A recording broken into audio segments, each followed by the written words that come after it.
Welcome to the video. I'm going to talk about 1976 today on my journey from buying records for the first time in 1972. I'm edging my way forward. So 76 it is today.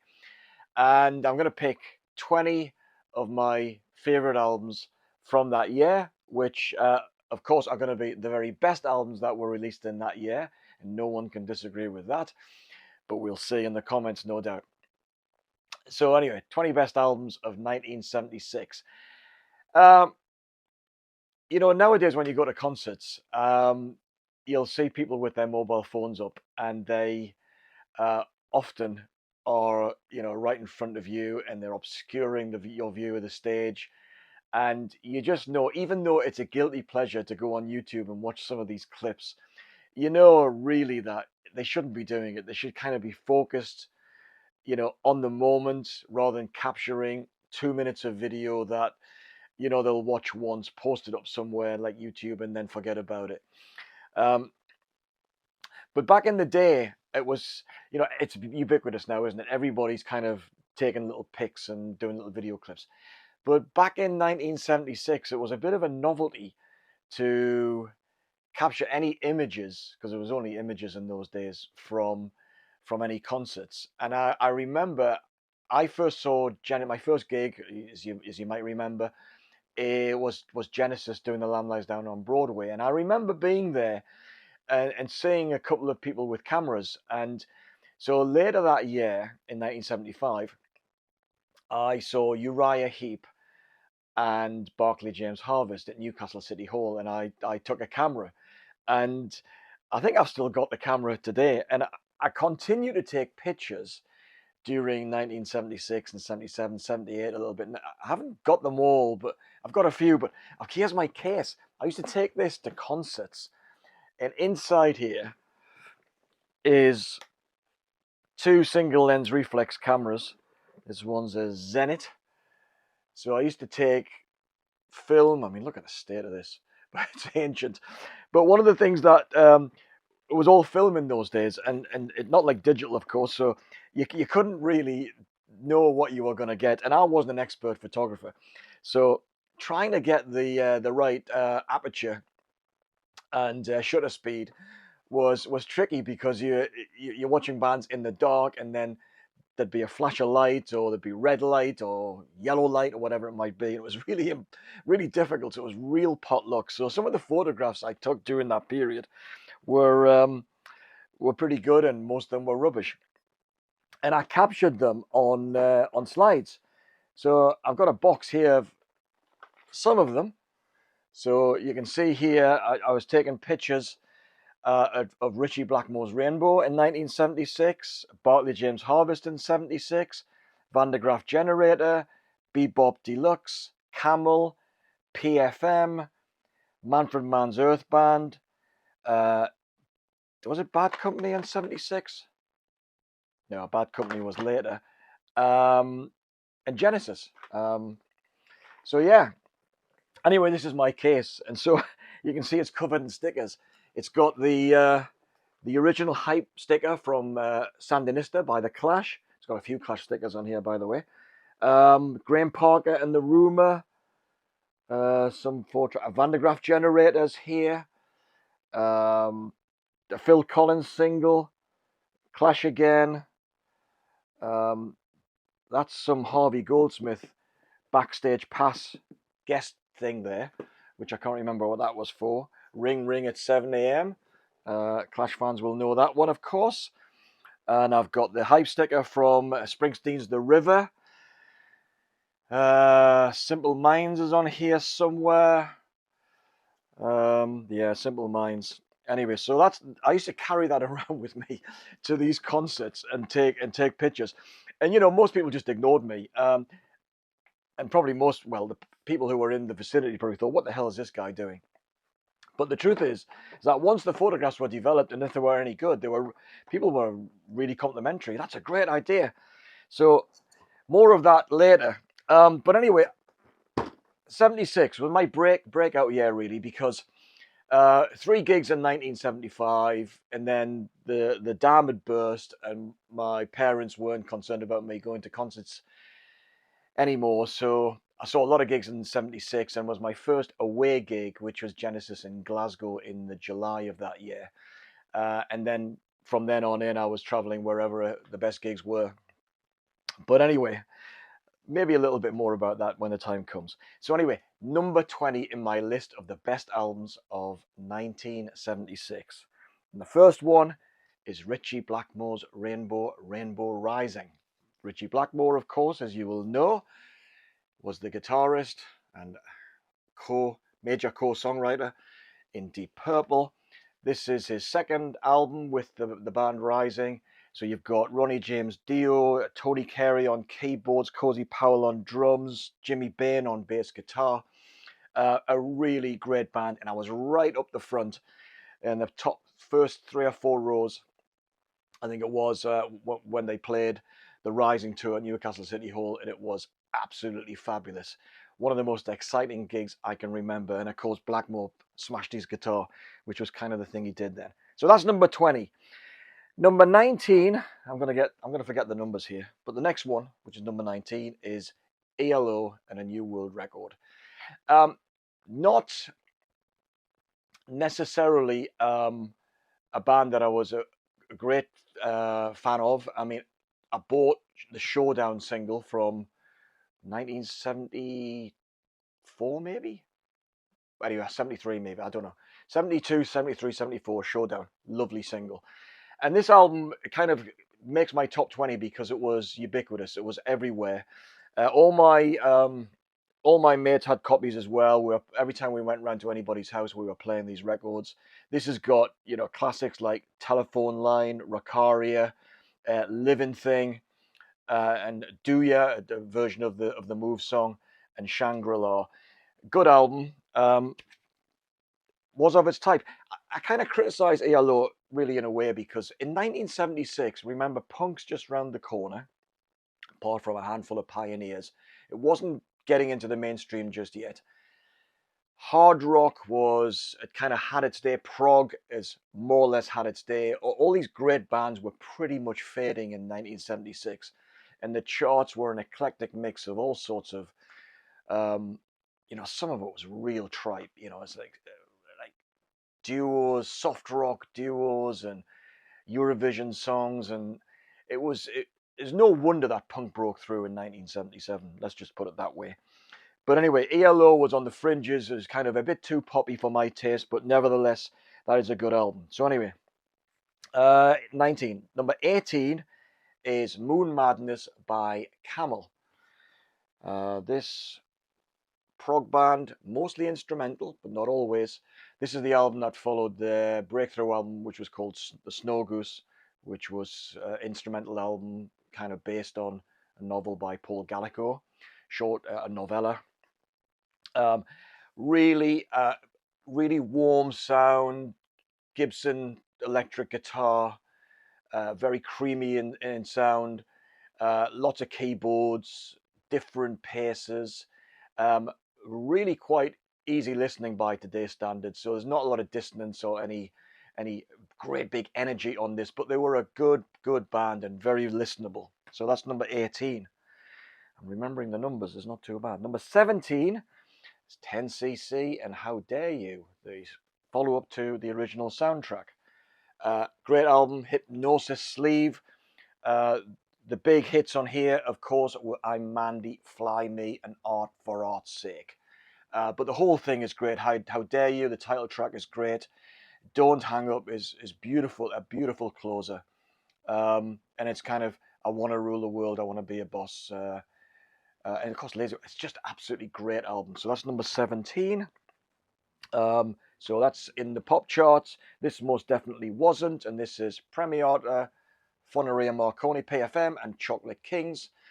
They'd already been quite successful, Italian kind of prog band, already been successful in the United States, and they were tipping their hat to the States here with this particular album. Beautifully produced, it sounds amazing, and it's a very, very dynamic album. It's got they had a new vocalist for this album called what's his name again? Bernardo Lanzetti. Sounded a bit like an overexcited Peter Gabriel. So that's kind of part of the appeal as well for us Genesis fans at the time. So yeah, so a good album worth seeking out if you like prog with high energy. So I've lost my count again. So 2019, 18, 17, 16. Number 15 is David Bowie, Station to Station. Why? For me, it's two tracks. It's not the hits Golden Years or TVC 15 or even Stay. It's Wild as the Wind. It's a beautiful, beautiful closer. Great, great version. And the title track, Station to Station, which is kind of a 10-minute kind of epic. Starts with the sound of a train, but great riff, absolutely brilliant. And this is before his Berlin period, but there were that iciness of those albums, you know, Low, Heroes and Lodger. It's becoming apparent here. So it's a move away from the kind of young Americans feel, but this is a great album. Love it. Oh, I'm losing count again. I'm just going to say the next one. The next one on my list is the first credible album by ABBA, and that's Arrival. And just like ELO and A New World Record, this album was everywhere. And, you know, I hated Waterloo, I hated Eurovision then, and I hate it now.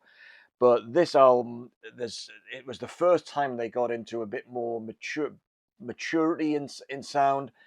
Um, and a bit more, you know, a bit of pathos, really. So, you know, My Love, My Life, Knowing Me, Knowing You.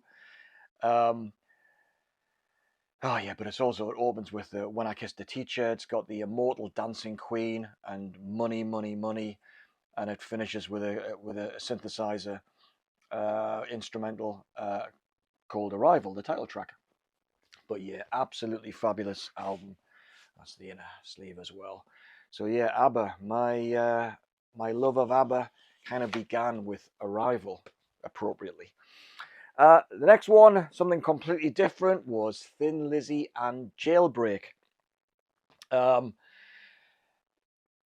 of course, I knew Whiskey in the Jar. That was a hit single, and the long version of that is well worth seeking out. You've probably heard it anyway, but it's absolutely great. But this was kind of a big breakthrough album for them. This is where they had I think it was possibly the first album where they had the twin guitars, with Scott Gorham and Brian Robertson. Um, but Phil Lynott was a fantastic frontman. And this is a really, really great album. Got a cutout on the sleeve there, as you can see. So what have we got on here? Well, we got the title track. We got the Boys Are Back in Town. We got the great cowboy song, although the version on Live and Dangerous is better. It closes with Emerald, which is fantastic guitar. That's one of the great things about Thin Lizzy. And I was responding to someone else on a video just the other day who I think also was talking about Thin Lizzy in this album. And I said they reminded me a little bit of Wishbone Ash in that they had twin guitars, but it wasn't riffage. It was clean lines. It was melodic, and they kind of played off each other. They weren't really in competition with each other, so they weren't kind of trying to outdo each other. They played kind of in harmony, really. But yeah, great album. I did see them on the Johnny the Fox tour at Newcastle City Hall, and I was disappointed because with Thin Lizzy, a bit like Status Quo, but Thin Lizzy, they gave you exactly what you expected in concert and not a lot more. So the songs were played with versions normally very close to the studio versions. They didn't kind of string them out a little bit or bring in cover versions to, you know, if my memory serves. Um, so it was kind of a little bit unremarkable. But if you were a fan of Thin Lizzy, you would have absolutely loved it. And I was a fan, but I wasn't one of the obsessive. But yeah, great album. So next one, um, this is a guy who bridges the gap between pub rock and punk, although I don't think he was either. And that's Graham Parker's debut, Howling Wind. What a great singer. He's a little bit of a squirt. I saw him just a few years ago, most recently, and he's got this real kind of sarcastic manner. He talks about the punters, and he's talking about the audience, of course, people who buy his records. He's kind of a little bit kind of aloof, really, but he had this like angry stage persona, not punk, but kind of there's a steeliness about him really. And he did a few albums, this Heat Treatment, Stick to Me, Squeezing Out Sparks, of course, was a big breakthrough album as well. But what a great songwriter this guy is, and a great band, The Rumor, great band behind him. But here, White Honey, Nothing Gonna Pull Us Apart, Up Tempo, Silly Thing, Between You and Me's Lovely, Gypsy Blood, Soul Shoes, and he's probably his most famous hit was Don't Ask Me Questions. Hey Lord, Don't Ask Me Questions. Yeah, great artist, funny guy, really good. Graham Parker. Am I down to number 10 yet? I'm not sure. But anyway, the next one is Brand X and Unorthodox Behavior. Brand X was Phil Collins' kind of side band, jazz fusion. I've talked about this album before. It is epic. It's brilliant. It's supposedly influenced by the Mahavishnu Orchestra, but I don't see it myself. Um, Even though there's a bit of fast playing in this, it's not so much. It's kind of very melodic, unlike John McLaughlin. It's in my judgment. I'm not a big expert on Mahavishnu Orchestra, but this is it's got very varied pace. It's recorded fantastically. The drums sound amazing, but everything sounds amazing. Great fretless bass from Percy Jones and John Goodsell on guitar and Robin Lumley on keyboards. It's really good. It's one of these albums I put on to test my hi-fi, occasionally if I'm moving the speakers around, as I might have said previously. But it's also it's one of these albums you put on and you just leave it on. The first track, Nuclear Burn, is amazing. Great drumming. But you just kind of leave it on because it's just still full of surprises. So yeah, great album. You like a bit of jazz fusion, Brand X, and Unorthodox Behavior. That must be in the top 10 now. Just excuse me a moment. So 2019, 18, 17, 16, 15, 14, 13, 12, 11. Number 10 is Jira by Joni Mitchell. Absolutely fabulous album. I think it's the first appearance by Jaco Pastorius on bass guitar on the opening track, Coyote. Favorite tracks on here, Coyote, Amelia, Song for Sharon, Refuge of the Roads. But it's all brilliant from start to finish. My favorite Joni album. Then we have another American artist or band, and that is my very first album by Steely Dan and the Royal Scam. Bought this from a record club where I was obliged to buy a record every month, and I thought this seemed interesting. I'll give it a go. But what a great album! It's not my favorite Steely Dan album, but it's jam packed with great songs, great guitar solos as well. So what have we got here? We got Kid Charlemagne, The Caves of Altamira, Don't Take Me Alive, Silent Stranger, The Fez, Green Earrings, Haitian Divorce, Everything You Did, and The Royal Scam, the title track. Brilliant album by a great band. Something again different, UK prog, and it's Van de Graaff Generator, Still Life. Possibly their best album, has the fantastic title track. I mean, lyrically, this album is outstanding. And of course, if you know Van de Graaff Generator, you'll know that there's infinitesimal amount of guitar. It's almost the lead melodic instruments are the saxophone, or saxophones, often two played at the same time, and the organ. But with these kind of doom-laden, philosophically infused lyrics from Peter Hamill. It's an absolutely fantastic album. I saw them this year and twice. Was it twice? But anyway, they released two albums. They released this album, I think, in the March or the spring. And then come November, they released a new world record. So two albums in a single year. And sticking on the subject of Van de Graaff Generator, there was this box set that was released. It's a CD box set, released just a couple of years ago. Was it? Where 2021? Yeah, a couple of years ago, and it's got all the Charisma albums on there with some rarities and so on and so forth.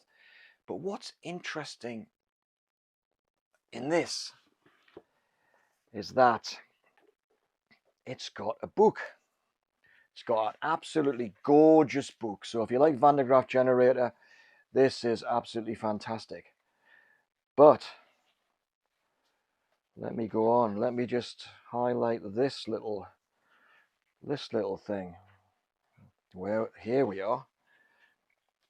So I think, yeah. So that's world records. The next one. These photographs here, I took them.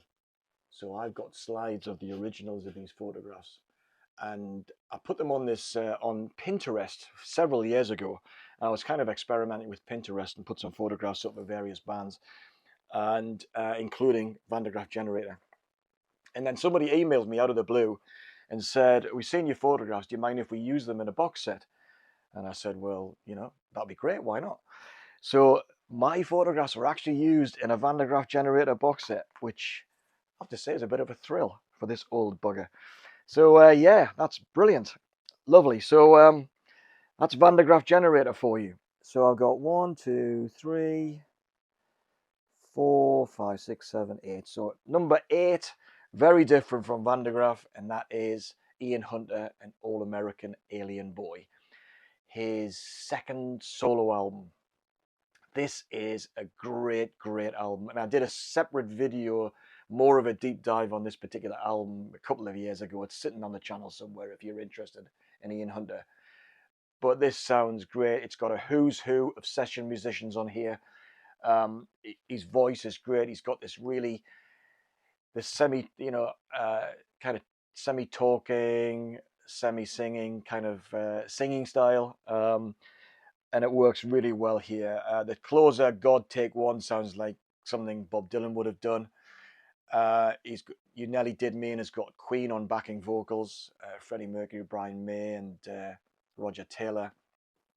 Beautiful ballad, Irene Wild, which talks about being abandoned by a girlfriend in his youth. Or, well, not even a girlfriend. That was my story. I was abandoned by a girlfriend around this time. But no, it was unrequited love of somebody you really fancied at a bus station. So there you go. The title track's great. It's kind of rocky and acoustic in various parts. Lovely album. Lovely album. Number 5, 1, 2, 3, 4, 5, 6. I really should have a list here, but there you go. And this is Go by Stomo Yamashita. Steve Winwood, Michael Shreve, Al Di Meola appears on guitar on this album as well. Combination of wonderful soulful vocals by Stevie Winwood, but also this ambient sound, wonderful percussion as well. It just sounds incredibly atmospheric. Wonderful album. It's kind of timeless to me. But yeah, love it. Stomo Yamashita and Go. And number 5 is Jackson Browne and The Pretender, his best album in my judgment. Every single track is a winner on here. The title track is epic, but you've got The Fuse opens it beautifully. Your Bright Baby Blues, Linda Paloma, which has got kind of this harp, this kind of Spanish or Tex-Mex sort of feel to it. Here Come Those Tears Again, The Only Child Daddy's tune. Sleeps Dark and Silent Gate. And again, this is a who's who of session musicians from LA. But yeah, wonderful album, Jackson Browne and The Pretender. In 1976 would not be complete without Hotel California. This is the original copy that I bought. We all are familiar with this. We've all got this one, haven't we? If you haven't, there's the inner. But yeah, it plays. It was only it was released as a new album, of course, and then within a few years it became. I've got it's got a poster in here as well. That has been unopened for donkey's years. Let's have a look and see what this is. Oh, there we go. Yeah, this is the poster you got with it. Look at that. So yeah, that is the Eagles. But yeah, as I was saying, it was just another new album release, but within a nanosecond, it became in like a greatest hits volume 2. It was every track is kind of renowned. It's absolutely superb. So yeah, Hotel California. Top three. The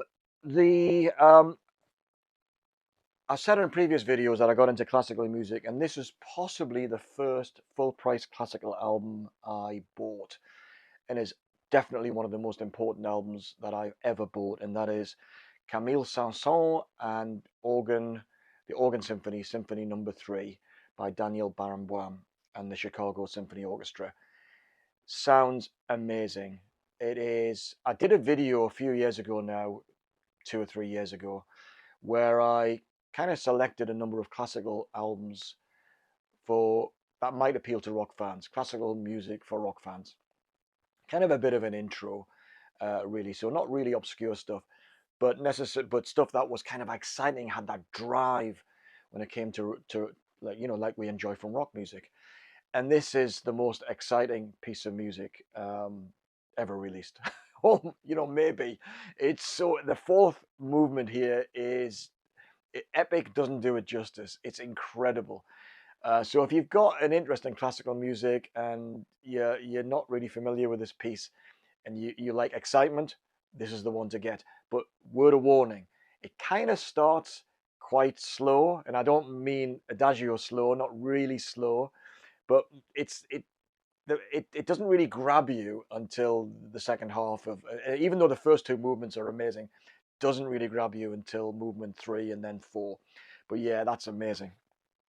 Number 2 is Genesis and Wind and Wuthering. This is the second album without Peter Gabriel. Still had Steve Hackett in the band at this point, but he was just about to leave. I did see them tour this in the January of '77. 3 times in 4 days. I was front row center for 2 nights at Newcastle City Hall, and for that I had to camp out all night in minus, below zero temperatures, shall we say. But yeah, amazing band, amazing album, but not my number one. And my number one is still Genesis, and it's Trick of the Tail. This first album without Gabriel, and this is the one that everybody anticipated with a combination of excitement and trepidation. How could they carry it off without Gabriel? And I remember before this album was released, I used to shop for records in JJ Windows in Newcastle upon Tyne, and I was working in the city, and every lunchtime I would go up to Windows for the best part of half an hour or something like that, and they had a TV kind of monitor in the corner of the vinyl. It was all vinyl in those days in the record part, because they sold musical instruments upstairs. And on a loop, they were playing every lunchtime 2 tracks. I think 2 tracks from this album. Might have been 3, but I think it was 2, and that was Robbery, Assault and Battery and Ripples. And I used to grab a sandwich, and then I'd go into the record shop and I'd stand there. It seemed to me for like every day for about 2 or 3 weeks, checking out this the first tracks that we got to hear from this album. But it's become a legendary album, and this is the album I saw them tour in Glasgow, and my first away gig. But yeah, it's this and Wind and Wuthering over the years have been overplayed by me, so they don't hit the turntable very often. But it's so good, so exciting and beautiful in equal measure, really. Absolutely gorgeous album, and that's my number one and most important album for 1976.